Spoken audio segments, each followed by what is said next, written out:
तो ordered pair में मैंने आपको लास्ट लेक्चर में बताया था ऑर्डर इंपॉर्टेंट है ना, एलिमेंट कैसे अपीयर हो रहे हैं, किस ऑर्डर में अपीयर हो रहे हैं वो इंपॉर्टेंट है। ऑर्डर्ड पेयर में वापस बता देते हैं, जैसे कोई a कॉमा b लिखा हुआ है तो a is called the first component of ordered pair, b is the second component, है ना। इसी तरीके से अगर मान लीजिए a b c है तो ये तो जोड़ा है और ये क्या है, तीन चीजें हैं, तो ये ऑर्डर्ड ट्रिपलेट हो जाता है ना। ये क्या हो जाता है, ordered triplet, first component, second component, third component, है ना, हमेशा याद रखिए,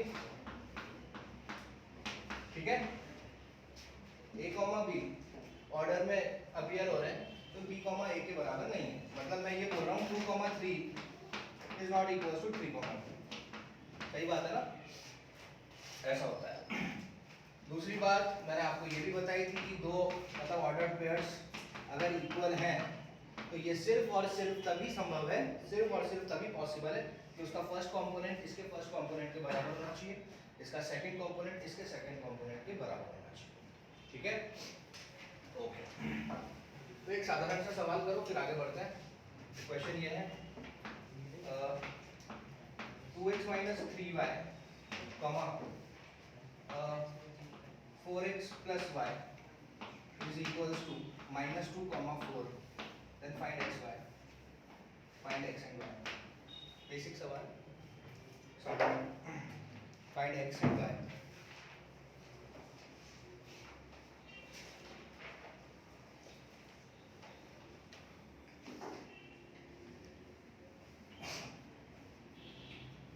कंपेयर करो फर्स्ट को फर्स्ट के साथ, सेकंड को सेकंड के साथ, क्लास 9 10th की मैथ्स आएगी, लीनियर इक्वेशंस बनेगी दो वेरिएबल्स में और फिर सॉल्व कर दो।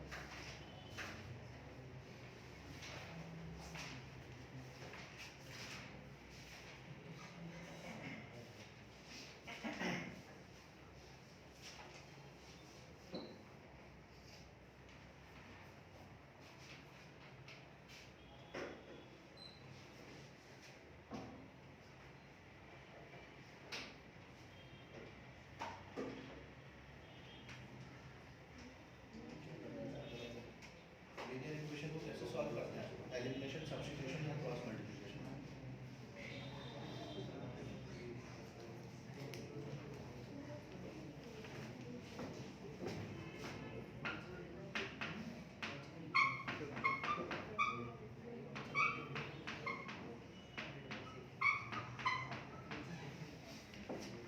ऐसा है 2x माइनस 3y माइनस 2 के बराबर होना चाहिए, 4x plus y is equal to 4। भाई linear equation in two variable class 10th में पढ़ा था भाई, है ना। एलिमिनेशन, सब्स्टिट्यूशन, क्रॉस मल्टीप्लिकेशन, सबसे आसान क्या होता है, एलिमिनेशन। एलिमिनेशन में क्या करना होता है, एलिमिनेट करना होता है। तो भाई ये 2x है, ये 4x है, किसी एक को सेम बना दो, हाँ, तो ये 4x बन जाए तो उसके लिए क्या करना पड़ेगा, पहली वाली इक्वेशन को 2 से मल्टीप्लाई कर देता हूँ, सही है, अरे ठीक है कि नहीं। अब फर्स्ट इक्वेशन को 2 से मल्टीप्लाई कर दो, मल्टीप्लाई फर्स्ट इक्वेशन बाय 2, तो it will become like this 4x, first equation को मैं 2 से मल्टीप्लाई कर रहा हूँ तो 4x minus 6y is equal to minus 4 हो जाएगी, है ना। ये हो गई हमारी फर्स्ट इक्वेशन, फर्स्ट इक्वेशन ये है, ठीक है ना भाई, ये हमारी फर्स्ट इक्वेशन है। इसको यहाँ से निकाल देता हूँ और करेक्ट करके ऐसा लिख दिया मैंने इसको, है? अरे क्या, कुछ नहीं किया है, बस 2 से मल्टीप्लाई किया, उसका भी रीजन है, क्यों, ये बन गया ना सेम, तो अब मैं माइनस करा देता हूँ इसको, तो माइनस कराऊंगा तो ये उड़ जाएगा, है ना। y minus minus 6y will become 7y is equal to 4 minus minus 4 8। तो बेटा y का वैल्यू आ जाएगा आपके पास 8/7 है, y का वैल्यू 8/7 आ जाएगा, किसी भी इक्वेशन में डाल दो x मिल जाएगा, है ना, यहीं पे डाल दो तो 4x plus y is equal to 4, तो 4 माइनस 8/7 हो जाएगा, तो 7 चौके 28, 28 माइनस 8 20, 20/7, 4x 4 से 20 कर दिया 5 बार, तो x का वैल्यू आएगा 5/7, या रचिए x का वैल्यू 5/7, y का वैल्यू 8/7, डाल के देख लेना इधर, अगर भरोसा नहीं हो अपने उत्तर पे तो यहाँ पे डाल के देख लेना, x और y का वैल्यू ये मिलना चाहिए, है ना, मिलेगा। x का वैल्यू 5/7 है, डालो यहाँ पर 2 × 5 10/7, है ना, माइनस y का वैल्यू 8/7, 3 8 जा 24/7, 10 में से 24 गया, डिनोमिनेटर सेम है 7, 10 में से 24 गया -14, डिवाइडेड बाई 7 कर दिया -2, है ना। वेरिफिकेशन है एक तरीके से कि हमारा उत्तर सही है कि नहीं।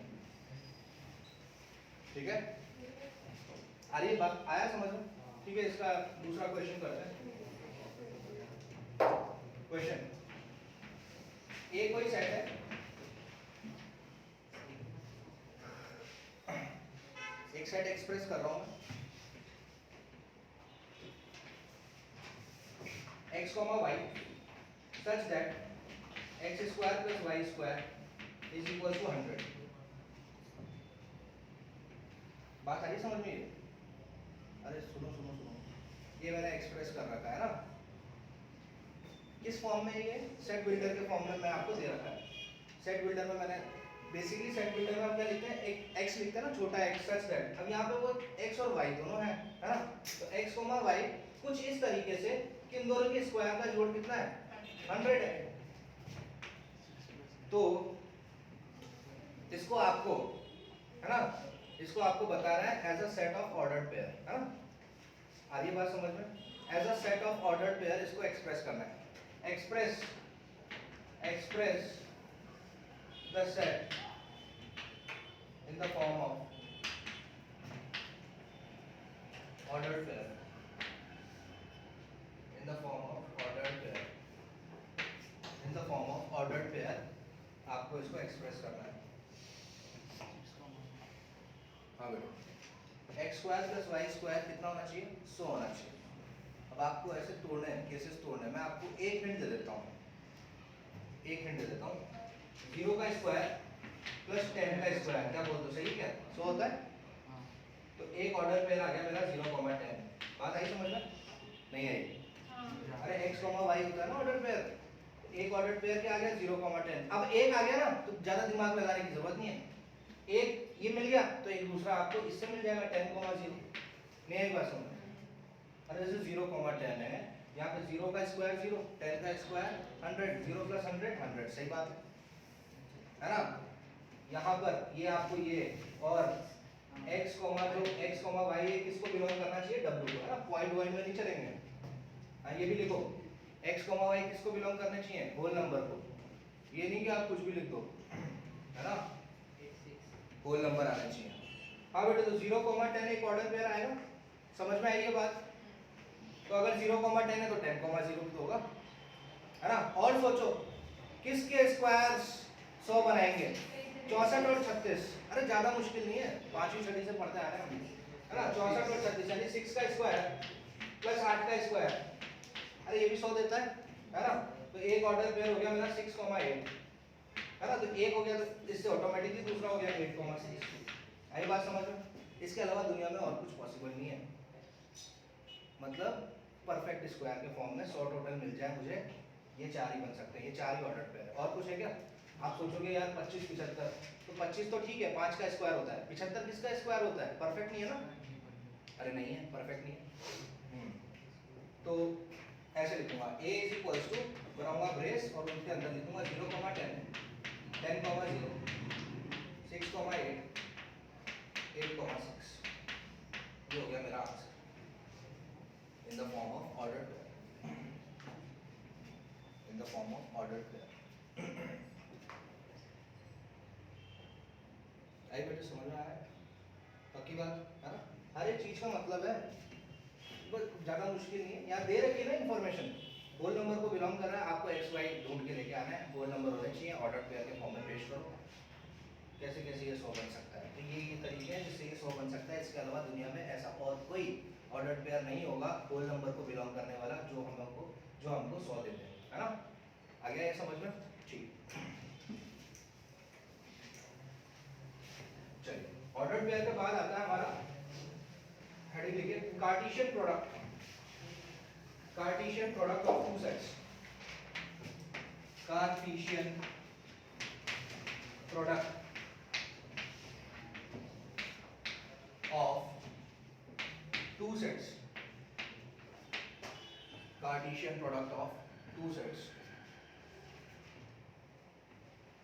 Cartesian product of two sets।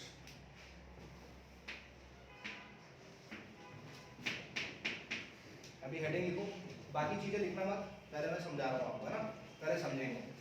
Cartesian product basically मतलब मल्टीप्लिकेशन है ना, और मल्टीप्लिकेशन के लिए दो या दो से अधिक चीजें हमें चाहिए होती है ना।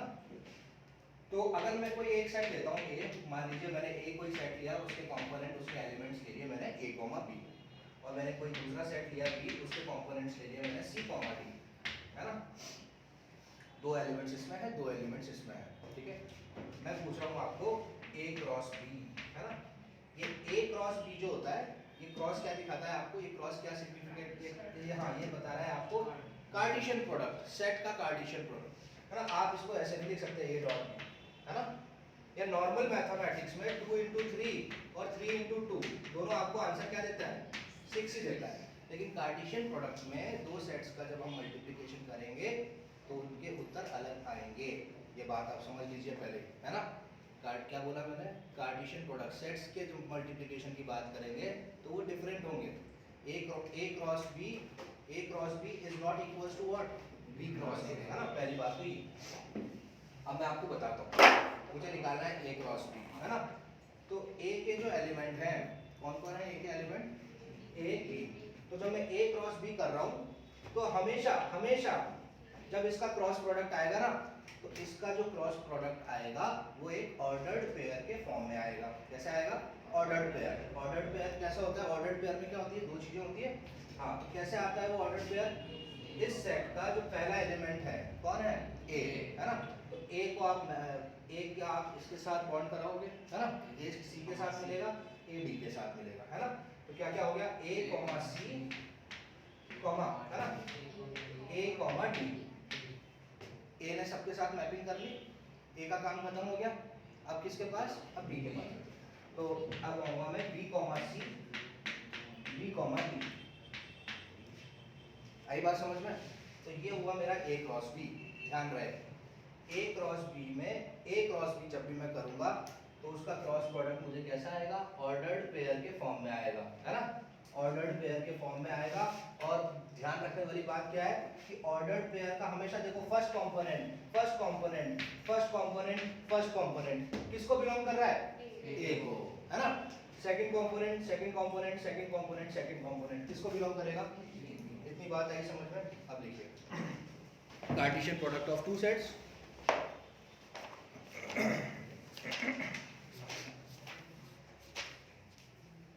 let A and B, let capital A and capital B, let capital A and capital B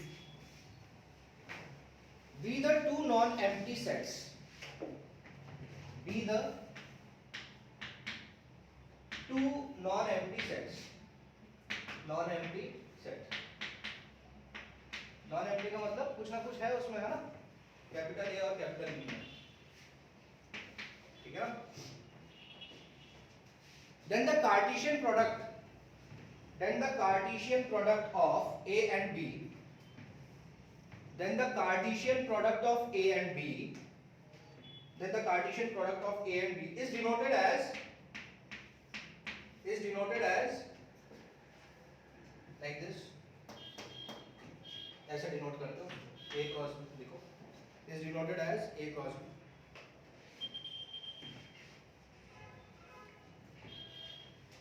and is defined as, और डिफाइन कैसे करेंगे, and is defined as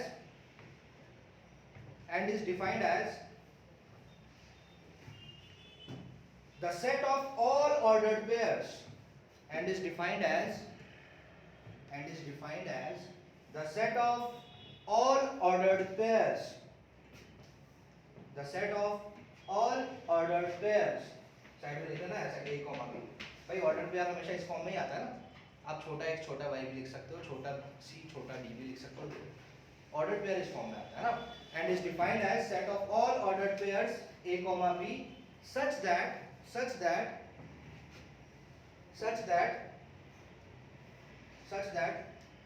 हाँ, ये छोटा जो a होगा किसको बिलोंग करेगा, बड़े a को, है ना, अरे पहला कंपोनेंट है ना, और छोटा b किसको बिलोंग करेगा, बड़े a, है ना। सच दैट के बाद लिखो छोटा a बिलोंग्स टू बड़ा a, छोटा b बिलोंग्स टू बड़ा a, ठीक है, ऐसे बहुत ही आसान है।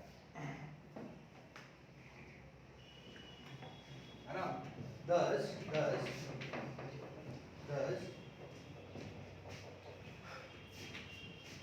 A क्रॉस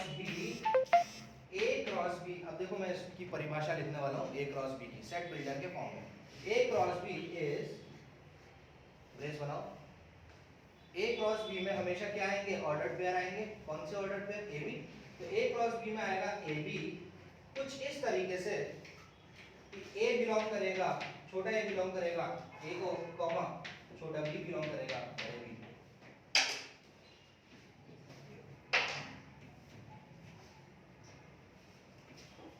अभी बात समझ लो, है ना। और एक और नोट लिख लेना, note A cross B is not equals to B cross A। ये नोट करो, A cross B is not equals to B cross A। अच्छा, अब मुझे एक बात बताओ, अगर A में 2 एलिमेंट्स हैं, B में भी 2 एलिमेंट्स हैं, है ना, तो A क्रॉस B करूंगा तो 4 ऑर्डर्ड पेयर आएंगे हमारे पास, मतलब 4 एलिमेंट्स आएंगे, है ना। तो चाहे A क्रॉस B करो, चाहे B क्रॉस A करो, नंबर ऑफ एलिमेंट्स तो क्या आएंगे, सेम, लेकिन वो बराबर नहीं होंगे। A cross B is not equal to B cross A, but the number of elements will be same, है ना। जितने इसमें आएंगे उतने ही इसमें आएंगे, लेकिन बराबर नहीं होंगे। बराबर क्यों नहीं होंगे, ऑर्डर्ड पेयर की वजह से। अभी हमने ऑर्डर्ड पेयर की थ्योरी पढ़ी ना, ऑर्डर्ड पेयर में set of all the elements, first component मतलब फर्स्ट, सेकंड कंपोनेंट मतलब सेकंड, है ना। तो नंबर ऑफ एलिमेंट्स जो होंगे वो तो सेम होंगे। देख लो ये n A cross B is equals to n B cross A, ऐसा लिखो यार। however ऐसा तो होगा, लेकिन ऐसा कभी नहीं होगा।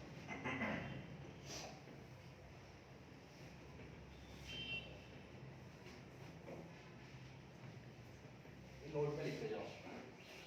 तीसरा नोट, अगर मान लीजिए A और B 2 सेट्स हैं, उसमें से कोई भी एक खाली है, तो उनका क्रॉस प्रोडक्ट क्या आ जाएगा, 0 आ जाएगा, खाली आ जाएगा ना। वही नॉर्मल सोचना, 3 into 0 क्या होता है, 0 होता है। तो किसी जब सेट में भी ऐसे सोचेंगे तो कि कोई एक एम्प्टी सेट है और कोई एक भरा सेट है, उन दोनों का कार्टेशियन प्रोडक्ट क्या आएगा, खाली आएगा, है ना। तो ये पॉइंट भी लिखो। If A is equals to 5, if A is equals to 5, if A is equals to 5 और B is equals to 5, ये और का मतलब क्या है, दोनों में से कोई भी एक अगर क्या है, खाली है, तो A क्रॉस B भी क्या आ जाएगा, खाली आ जाएगा। A क्रॉस B खाली।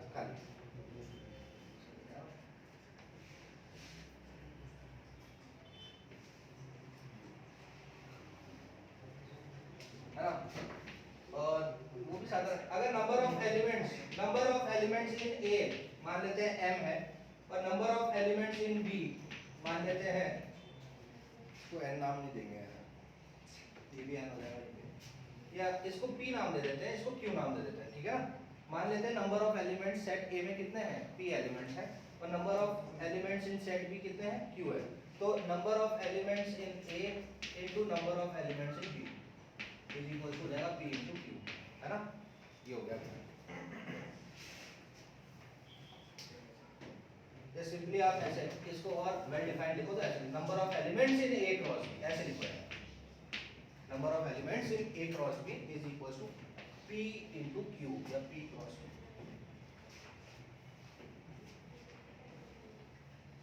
आगे समझ रहे हैं, ठीक है, ओके। तो बेटे कोई भी आपको कॉम्पिटिटिव एग्जाम में जेईई वगैरह में ऐसे तो कोई पूछेंगे कि बच्चों A है 1,2 और B है 3,4,5, तो बच्चों बताओ A क्रॉस B में कितने एलिमेंट्स आएंगे, या A क्रॉस B क्या होगा। ये सिर्फ आपकी प्रैक्टिस के लिए, आज हमने टॉपिक स्टार्ट किया है तो हमारा हाथ चलना चाहिए।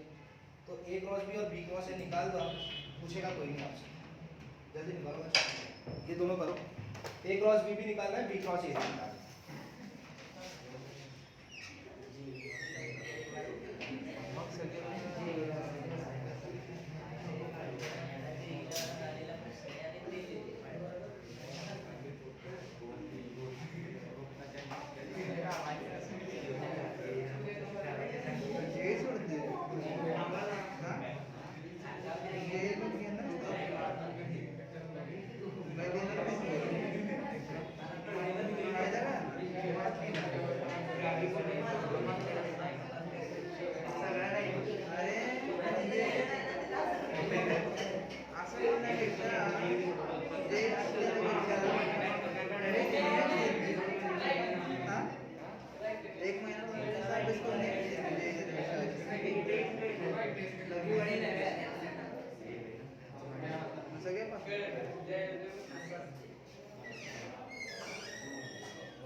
हाँ भाई कर ही दिया वो है ना, इससे आसान चीज तो क्या ही होगी।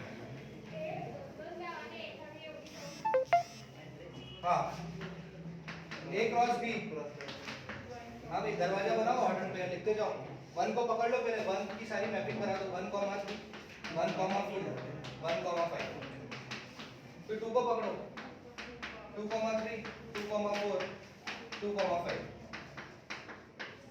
आए, ये होगा आपका ए क्रॉस बी। और बी क्रॉस ए के लिए ज्यादा दिमाग मत लगाओ, ऑर्डर पेयर को पलटी मार दो ना, ये 1 3 है तो क्या हो गया 3 1 है ना। अब बी का कंपोनेंट पहले आएगा ना, बी का एलिमेंट पहले आएगा ऑर्डर पेयर में, 3 1 4 1 5 1 3 2 4 2 5 2 ठीक है ना, इतनी यही बात समझ में। अब अपना दिमाग थोड़ा सा खोलो और सोचो, ये तो हुई 2 सेट की बात, 2 सेट होते हैं तो आंसर आता है ऑर्डर्ड पेयर। अब सोचो अच्छा जब कभी 3 सेटों को मल्टीप्लाई करना होगा यानी उनका कार्टेशियन प्रोडक्ट करना होगा तो ऑर्डर ट्रिपलेट आना चाहिए, फिर तो आएगा है ना। 3 सेट का कार्टेशियन प्रोडक्ट आपको क्या देगा, अंदर ऑर्डर ट्रिपलेट देगा। अभी मैं आपको ये मिटा देता हूँ है ना, बी क्रॉस ए मिटा देता हूँ, ये ए है ये बी है। अब तीसरा एक सेट इंट्रोड्यूस कर देता हूँ सी आपके लिए, 6 7 है ना, समझ आ रहा है। तो कोई दिक्कत नहीं है, हमने ए क्रॉस बी निकाला, देखो इसको ए क्रॉस बी निकाला, अब मुझे इसका क्रॉस निकालना है किसके साथ, 6 7 के साथ। बात आ रही है समझ में, नहीं आ रही है, सब देखो इधर आ रहा है ये समझ में। मैंने सी इंट्रोड्यूस किया सिर्फ ये दिखाने के लिए कि आपको ऑर्डर ट्रिपलेट का कॉन्सेप्ट भी बता दूं है ना। ए बी में तो कोई दिक्कत है नहीं, ए क्रॉस बी में क्या आ गए हमारे जोड़े आ गए, ऑर्डर पेयर आ गए। अब मैंने एक तीसरा सेट भी इंट्रोड्यूस किया, तो जब मैं 3 सेट ले रहा हूं तो पहले दिमाग में फिट कर लो कि 3 सेट का कार्टेशियन प्रोडक्ट क्या देगा, ऑर्डर ट्रिपलेट देगा। अब कैसे देगा, अब ए क्रॉस बी मेरी देखो मैं क्या कर रहा हूं, ए क्रॉस बी क्रॉस सी, तो ए क्रॉस बी के एलिमेंट पहले आएंगे और सी का एलिमेंट बाद में आएगा। तो देखो अब क्या हो जाएगा मुझे बताओ, ए क्रॉस बी क्रॉस सी करना चाहता हूं मैं, हाँ तो बताओ 1 3 6 है 1 3 7 ये हो गया। ऐसे देखो 1 3 6 1 3 7, वही बात आई समझ में, इसकी बात हो गई खत्म। अरे नहीं आया क्या, पहले इसको पकड़ेंगे ना यार, इसको पकड़ेंगे आ रहा है, इसको पकड़ेंगे तो 1 3 करेगा 6 के साथ मैप और ये 1 3 करेगा 7 के साथ है ना। आई बात समझ में। पहली बात तो आप ये सोचो, ए में कितने एलिमेंट्स हैं 2, बी में कितने एलिमेंट्स हैं 3, सी में कितने एलिमेंट्स हैं 2, 2 × 3 × 2 कितने होते हैं 12, यानी ए क्रॉस बी क्रॉस सी में कितने आएंगे टोटल ऑर्डर ट्रिपलेट 12 और आएंगे है ना। ये देखो इसने दिया 2 है ना, इसने कितने दिए मेरे को 2 दिए ना, 1 3 6 1 3 7, तो ये भी 2 देगा ये भी 2 देगा ये भी 2 देगा ये भी 2 देगा, 2 2 2 2 2 2 12 है ना, आएंगे ना। अरे ज्यादा मुश्किल है क्या यार। हाँ तो नेक्स्ट क्या हो जाएगा बेटे 1 4 6 है ना, और फिर 1 4 7, या बीच में कॉमा लगाते जाना, सेट की परिभाषा है। हाँ इसका काम हो गया इसका काम हो गया। अब आते हैं इस पे 1 5 6 1 5 7 है ना, फिर आएंगे 2 3 6 2 3 7 है ना, फिर आएंगे इस पे 2 4 6 2 4 7, फिर 2 5 6 2 5 7, ये हो गया हमारा ए क्रॉस बी क्रॉस। आया समझ में, पक्का कितना है गिन लो, देखो 1 2 3 4 4 4 कितने टोटल 12। ऐसे सोचो ए में कितने एलिमेंट्स थे 2, बी में कितने एलिमेंट्स थे 3, सी में कितने एलिमेंट्स थे, इन तीनों का मल्टीप्लिकेशन क्या होता है 12 है ना। 3 सेट है तो कैसे आ रहे हैं ट्रिपलेट के फॉर्म में। इतना और आगे ज्यादा आपको परेशान नहीं करेंगे, बस आपको ये पता होना चाहिए जब 4 सेटों को मल्टीप्लाई करेंगे तो क्या आएगा भाई, पेयर बोलते हैं ट्रिपलेट बोलते हैं, 4 को तो मुझे भी नहीं पता है ना, क्वाड्रिलेट कुछ ना, मतलब 4 चीजें आएंगी है ना, 4 चीजें आएंगी। और हाँ यहाँ पर ये नहीं कि ये ओपन इंटरवल है, ये मत समझ लेना इसको ओपन इंटर ऑर्डर्ड पेयर को ओपन इंटरवल समझने की गलती मत करना। ये it is just a bracket, है ना, ये एक सिंपली एक ब्रैकेट है जिसके अंदर हम चीजें लिख रहे हैं, ठीक है ना। तो जनरली ए क्रॉस बी या फिर ए क्रॉस बी क्रॉस सी, दो सेटों का प्रोडक्ट या तीन सेटों का प्रोडक्ट पूछा जाता है एग्जाम में, कॉलेज के एग्जाम में। जेई में तो ये भी नहीं पूछते, अरे कौन पूछेगा यार ये सब, ये तो साधारण सी बात है ना, बेसिक है जो हमें पता होना चाहिए, ठीक है। आगे आप प्रोडक्ट समझ में आया, आगे बढ़ते हैं। Cartesian product of a set by itself, by itself का मतलब अब मैं बोलूंगा ए है मेरा कोई सेट 1,3, मुझे तो आप ए क्रॉस ए ही बता देनी है ना, अरे बात समझ में, अरे सेट का प्रोडक्ट उसी के साथ, है ना, तो बहुत ही आसान है, मतलब ए क्रॉस ए चाह रहा हूँ ना मैं, तो मतलब आप बोलोगे आप ये चाह रहे हो सर 1,3 को मैं 1,3 से ही मल्टीप्लाई कराना चाहूँगा ना, तो कर दो भाई, ऐसा दरवाजा बनाओ बड़ा और पेयर आएगा तो पहला 1 को पकड़ेंगे इधर, तो 1,1 1,3 3,1 3,3, है ना, ये होगा। अभी नहीं, पहले हेडिंग लिखो, Cartesian product of a set by itself, Cartesian product of a set by itself, of a set by itself, किसी सेट का प्रोडक्ट उसी के साथ, है ना, Cartesian product of a set by itself. हाँ, पहले इसकी परिभाषा लिख लेते हैं सेट बिल्डर के फॉर्म में। तो देखो सेट बिल्डर के फॉर्म में मतलब सामने वाला ये कह रहा है ए क्रॉस ए, है ना, A cross A simply A square, तो वो क्या होगा, ऑर्डर पेयर आएगा, उसमें आएगा ए और बी ऑर्डर पेयर होंगे कुछ इस तरीके से कि वो दोनों ऑर्डर पेयर उस सेट को ही बिलोंग करेंगे, नहीं ए कॉमा बी ऑर्डर पेयर आएगा तो वो दोनों ऑर्डर पेयर उसी, अरे तो बी तो कोई सेट ही नहीं है ना इसमें कि ऐसे लिखूंगा A belongs to A B belongs to B, अरे बी कहां से लाऊं यार जब ए ही है पूरा, तो वो ए कॉमा बी दोनों ही ए को बिलोंग करेंगे, है ना, ये लिखो, ये हो गई परिभाषा ए क्रॉस ए की परिभाषा, both elements of the ordered pair belongs to whom, belongs to what, that set only A, where AB is an ordered pair, where AB छोटा AB is an ordered pair, okay, अच्छा, तो इसी के साथ लगे लगे हाथ आप ये भी, अच्छा तो तभी A क्रॉस A पूछा, मतलब A क्यों पूछा, तो मतलब उसमें ट्रिपलेट आएगा, मतलब ABC आएगा और वो ABC भी ए को ही तो बिलोंग करेगा, ये भी लिख दो,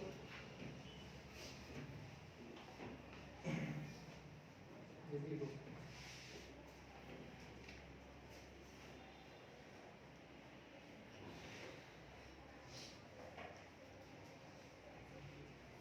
ठीक है ना, और अब जल्दी से ना हाथ चलाने के लिए कर दो, ये दे दिया मैंने आपको 4,5, निकालिए A cross A and A cross A, निकालो बराबर,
अरे निकालो यार,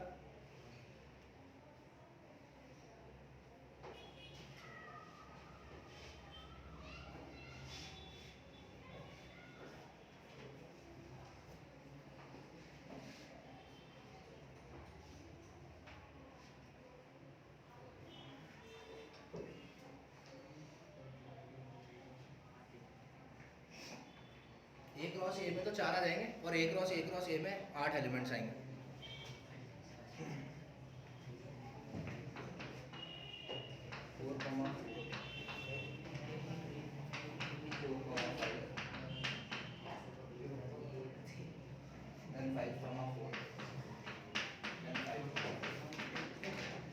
चाहिए आपका एक क्रॉस और एक क्रॉस ये आ जाएगा आपका 4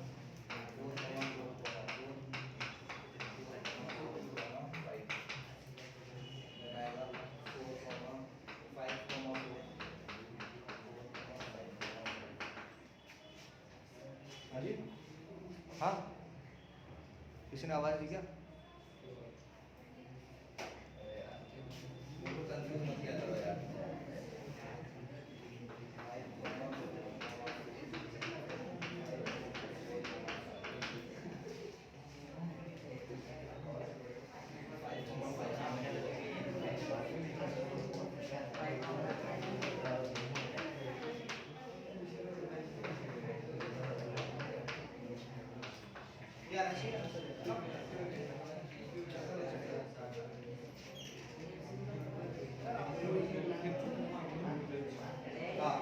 सही है आया है सबका। टोटल कितने आ रहे हैं ट्रिपलेट में 8 उसमें 4 है ना आएंगे इसी आ गया समझ में इजी है। कार्टेशियन प्रोडक्ट ऑफ सेट दो सेट्स का प्रोडक्ट या तीन सेट्स का प्रोडक्ट या जब किसी सेट को उसी सेट से मल्टीप्लाई कराना हो या उसको 3 बार मल्टीप्लाई कराना हो है ना। तो ये चीजें हमने कवर कर ली है ठीक है। आया समझ में सेट की पूरी चीजें खत्म हो गई। अब आएंगे रिलेशन पे ठीक है। रिलेशन का मतलब समझेंगे व्हाट इज रिलेशन और रिलेशन में क्या क्या चीजें होती है जो हमें ध्यान रखनी होती है। तो अब आप हेडिंग दीजिए रिलेशन टाइम है ना। हाँ रिलेशन हेडिंग दीजिए।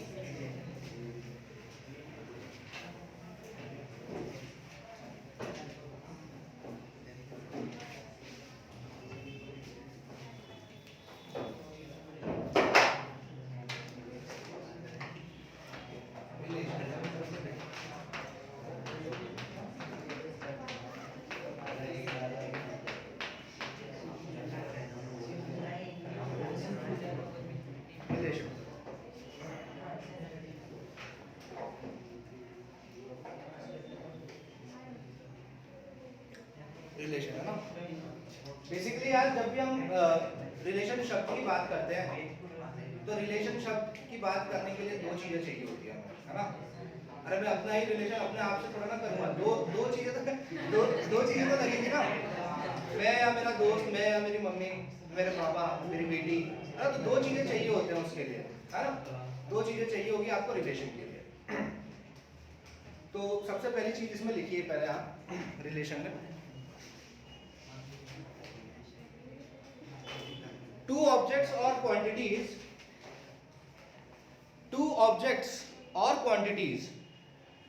दो वस्तुएं है ना या क्वांटिटीज मात्रा में दिए हों are related two objects or quantities are related two objects or quantities are related if there is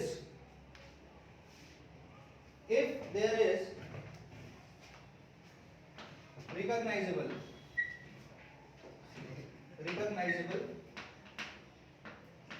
link between them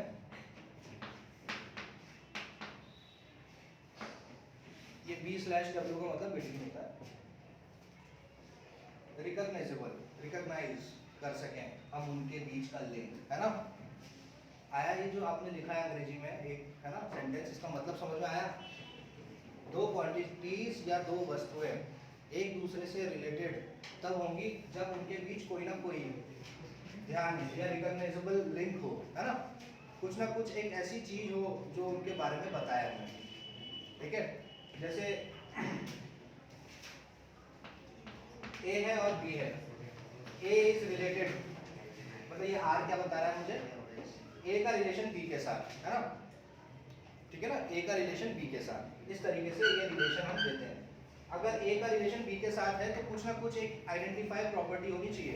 अब जैसे कि मैं आपको बोलूं यहाँ पर डॉटर का रिलेशन है ना फादर के साथ है ना। ए मतलब फादर बी मतलब डॉटर और रिलेटेड क्या है इनके बीच का रिलेशन क्या हो गया डॉटर, है ना भाई, कनेक्टेड है ना एक दूसरे से, तो वही चीज होती है रिलेशन में, है ना। तो नेक्स्ट पॉइंट लिखिए इसमें, members in a family are often related to each other, members in a family are often related to each other, members in a family are often related to each other,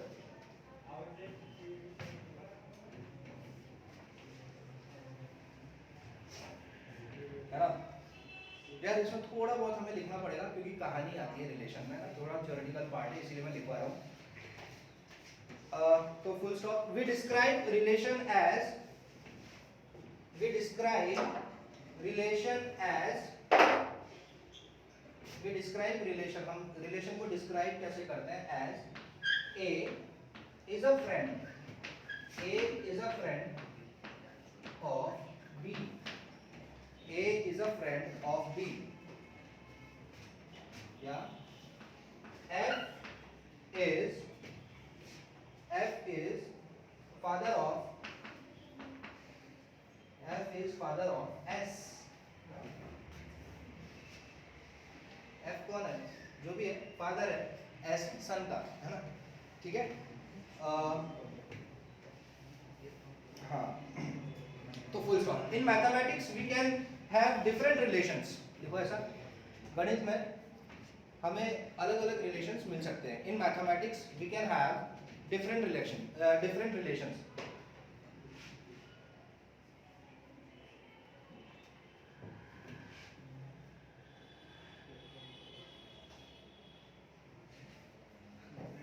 हाँ different relation, देखो maths में different relation आ जाता है, जैसे कि मान लीजिए मैं ये बात बोलूँ, दो जो है, दो नंबर, दो जो है 8 का फैक्टर है, सही है ना, 2 इज अ फैक्टर ऑफ 8, है ना, 25 5 का परफेक्ट स्क्वायर है, तो रिलेशन हुआ ना, नंबरों में रिलेशन आ रहा है क्या, आपस में इंटीजर में ही रिलेशन आ रहा है, तो यही इस सेंटेंस का मतलब था, है ना, कि in mathematics we can have different relations, जैसे कि उदाहरण में लिख लो आप, अमंग इंटीजर्स, एग्जांपल में लिखो, easy easy, among integers we can define the relation, among integers we can define the relation as, we can define the relation as छोटा m is a factor of, छोटा m is a factor of छोटा m, छोटा m is a factor of छोटा n, बात आ रही है ना समझ में, जैसे लिया ना ये 2 8 वही नंबर कुछ भी हो सकता है, ठीक है, फुल स्टॉप। अब एक लाइन छोड़ के लिखिए, अ वेल डिफाइंड रिलेशन, अब एक लाइन छोड़ के लिखेंगे, a well defined relation between elements, a well defined relation between elements of A and B, between elements of A and B is given by,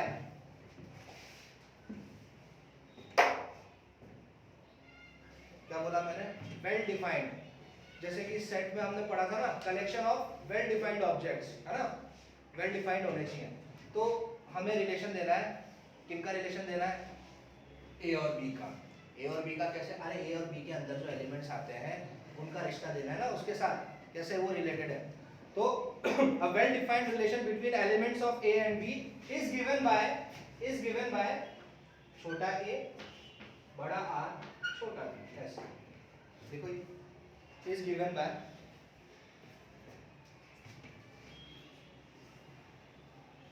आया समझ में आ रहा है, वेल डिफाइंड रिलेशन मतलब छोटा a is related to छोटा b, छोटे a का रिश्ता है छोटे, मतलब इसके अंदर के जो एलिमेंट्स आएंगे उनका रिलेशन इसके अंदर के एलिमेंट्स के साथ, ऐसे लिखेंगे, और ध्यान रहे ये छोटा a किसको बिलोंग कर रहा है, बड़े a को, है ना, वही बात जो हम पढ़ते आ रहे हैं, तो ये चीज यहाँ पे मेंशन कर देंगे कि स्मॉल a बिलोंग्स टू बड़ा a, small b belongs to बड़ा b,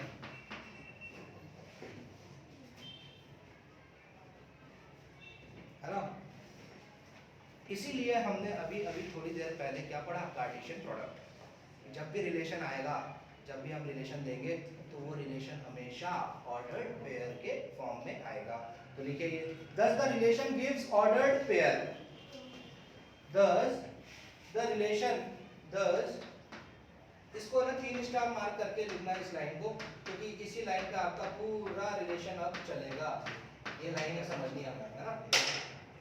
thus the relation gives thus the relation gives ordered pair thus the relation gives ordered pair A comma B and defines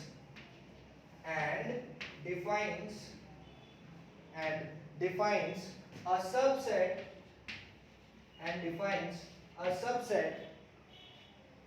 of A cross B. Defines the subset of A cross B. ये लिखिए, यही है पूरा आपका relation का base. एक example कराऊंगा और आपको ये पूरी चीज अच्छे से अभी समझ में आ जाएगी तुरंत 2 मिनट के बाद, है ना। ये लिखिए,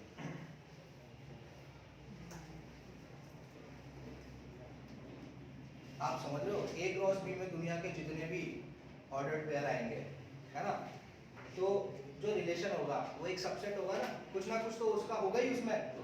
ए क्रॉस बी क्या हो गया? ब्रह्मांड, है ना। ब्रह्मांड समझते हो, यूनिवर्सल बताया था ना मैंने आपको। तो जब भी मैं 2 सेट का कार्टेशियन प्रोडक्ट कराऊंगा तो उसमें सारी पॉसिबिलिटी आ जाएंगी, सबका सब आ जाएगा। जो जो पॉसिबल होगा मैं ए क्रॉस बी में लिख दूंगा ऑर्डर्ड पेयर में। उन ऑर्डर्ड पेयर में मुझे रिश्ते ढूंढने हैं जो वेल डिफाइंड होंगे सवाल में, है ना। जैसे कि पहला सवाल देखो आप, ये सिर्फ मैं सवाल ले रहा हूँ आपको रिलेशन समझाने के लिए। तो एग्जांपल लेंगे ए, कैपिटल ए, एग्जांपल लिया मैंने कैपिटल ए 2, 3, 4, 5, 6 और कैपिटल बी मैंने लिया है 6, 7, 8, 10, है ना।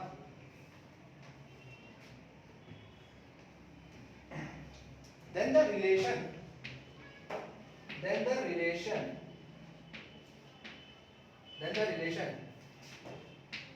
ARB,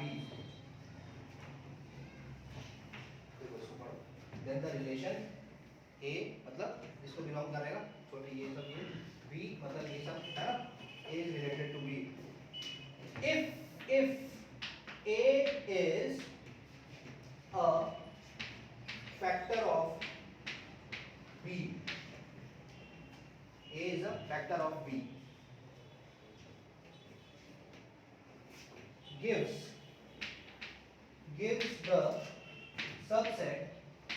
the subset अब मेरी बात सुनिए। A दे रखा है, B दे रखा है। मुझे ये पता है कि जब मैं इसका कार्टेशियन प्रोडक्ट कराऊंगा तो ऑर्डर्ड पेयर के फॉर्म में 1 2 3 4 5 और 1 2 3 4 20 ऑर्डर्ड पेयर्स आएंगे कि नहीं आएंगे? टोटल कितने आएंगे भाई? 20। सहमत हैं सब? तो वो 20 क्या होगा मेरा? दुनिया का पूरा कलेक्शन ए क्रॉस बी का। ये मेरा ए है, ये मेरा बी है। तो ए क्रॉस बी में जितने भी ऑर्डर्ड पेयर आएंगे मैं ए क्रॉस बी में लिख दूंगा, है ना। उनमें से कुछ चाहिए मुझे, कुछ क्या चाहिए लिखे हैं यहाँ पर, देखो the relation A R B if A is a factor of B. तो अब आप सोचो 2 को आप पकड़ोगे ना तो 2 6 लोगे, हाँ 2 इज अ फैक्टर ऑफ 6, लेकिन 2 7 नहीं लोगे। नहीं आया समझ? ध्यान दो, ए क्रॉस बी में तो दुनिया की सारी चीजें लिखोगे, लेकिन अब उसने आपका ए क्रॉस बी नहीं, उसमें से बस आपको उसने छोटा करके कहा कि रिश्ता बताओ, ऐसा रिश्ता बताओ भाई, इस रिश्ते में ए क्रॉस बी में क्या क्या आएंगे। आ रही है बात समझ में? तो आप क्या क्या लोगे? 2,6 लोगे, 2,7 लोगे क्या? क्या 2 7 का फैक्टर है क्या? नहीं। तो 2 7 तो हटा दूंगा मैं उसमें से, 2 6 लूंगा, 2 8 लूंगा और 2 10 भी लूंगा, है ना। अब आता हूँ 3 पे। 3 इज अ फैक्टर ऑफ 6, हाँ 3 2 6। 3 is a factor of 7, no. 3 is a factor of 8, no. 3 is a factor of 10, no. अब आते हैं 4 पे। 4 6 का नहीं है, 6 के पहाड़े में 4 नहीं आता है, 7 में भी नहीं आता है, 8 में आ जाता है ना। 4 8 है और 4 10 नहीं है। फिर 5 को पकड़ते हैं, 5 6 5 7 5 8 नहीं, 5 10 है। फिर 6 को पकड़ते हैं, 6 6 है, बाकी कुछ नहीं है। आया? तो ये जो है ना, ये रिलेशन, इसके सारे। अब जो रिलेशन आएगा आपका, जो भी रिलेशन आएगा वो क्या होगा? अपने आप में सबसेट होगा इसका, ए क्रॉस बी का। नहीं होगा क्या? ये जो रिलेशन हमेशा आपको कोई भी दो सेट देगा, सामने वाला बोलेगा ये बता दो रिलेशन, और वो जो भी रिलेशन आएगा वो क्या होगा, सबसेट होगा ए क्रॉस बी का। इतनी आई बात समझ में, है ना। तो इस रिलेशन के लिए if A is a factor of B gives the subset, तो इसके लिए हमारे जो पॉसिबल सिनेरियोज आ जाएंगे वो क्या आ जाएंगे, वो हमारे पास ऐसी ब्रेस बनाएंगे हम, और यहाँ पर आप लिखो ये 2,6 है ना, 2,8 2,10, ठीक है। फिर 3 को पकड़ के 3 6 हुआ, ठीक है, 2 6 हुआ, 2 10 3 6, बाकी 4 को पकड़ के सिर्फ 4 8 हुआ, ठीक है। 5 को पकड़ के 5 10 हुआ है, और 6 को पकड़ के 6 6 हुआ है।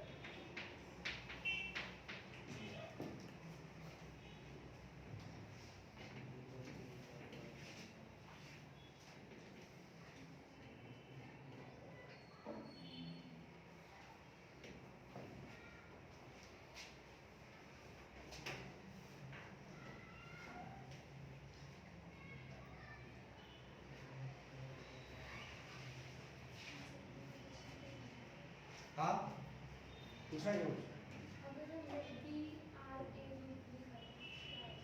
बी आर ए, बी का रिलेशन ए के साथ कोई फैक्टर है क्या बी में, 6 2 नहीं है ना, 6 3 भी नहीं है, 6 के टेबल 6 4 भी नहीं है, 6 5 भी नहीं है, 6 6 है, 6 इज द फैक्टर ऑफ 6 है ना, तो 6 6 आएगा, 7 2 7 3 7 4 7 5 7 6 नहीं आएगा, कुछ भी नहीं आएगा, ओनली 6 6 आएगा, है ना। अगर बी इज रिलेटेड टू ए करना है ना। आ रहा है, समझ में आ रहा है। प्लॉट दे रहा हूँ अभी मैं आपको, सिर्फ प्लॉट कि कार्टेशियन प्रोडक्ट क्या हो गया अपने आप में, यहाँ पे ब्रह्मांड हो गया ए क्रॉस बी, है ना। उसके पास तो दुनिया के सारे ऑर्डर पेयर होंगे, उसमें से आपको कुछ रिलेशन के फॉर्म में कहानी होगी, और वो जो रिलेशन आएगा वो रिलेशन के जो भी ऑर्डर पेयर आएंगे वो सबसेट होंगे ए क्रॉस बी के, है ना। तो अब लिखो मेन लाइन इसकी, for every relation between A and B, capital A and B, है ना, नोट लगा के स्टार मार्क करके लिखना, फॉर एवरी रिलेशन, हर एक रिलेशन के लिए between A and B, for every relation between A and B, there is a unique subset. सही बात है ना?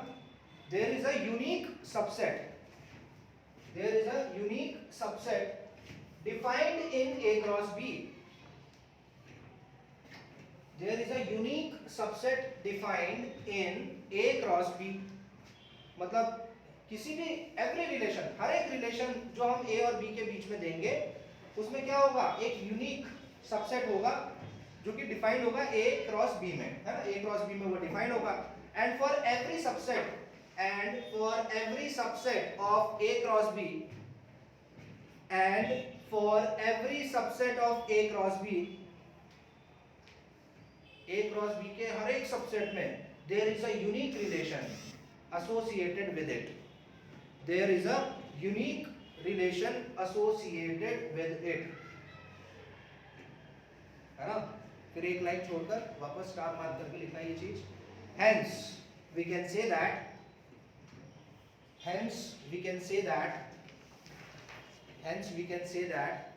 every relation between A and B, hence we can say that every relation between A and B, capital A and B, ना, every relation between A and B is a subset of A cross B. Highlight कर लेना इस बात को, every relation between A and B is a subset of A cross B, है ना, इसको highlight करिएगा इस लाइन में।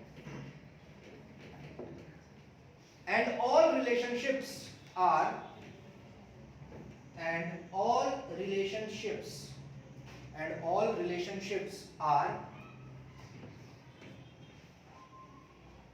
ordered pairs. All relationships are ordered pairs in A cross B. In A cross B.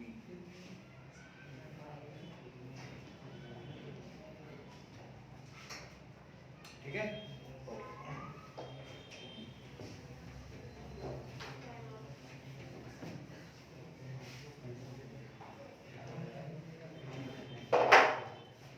जैसे ना मान लीजिए एक ये दे रखा है, टाइम है क्या 5 मिनट, क्या हो गया, हो गया, चलो कल बात करते हैं, चलिए।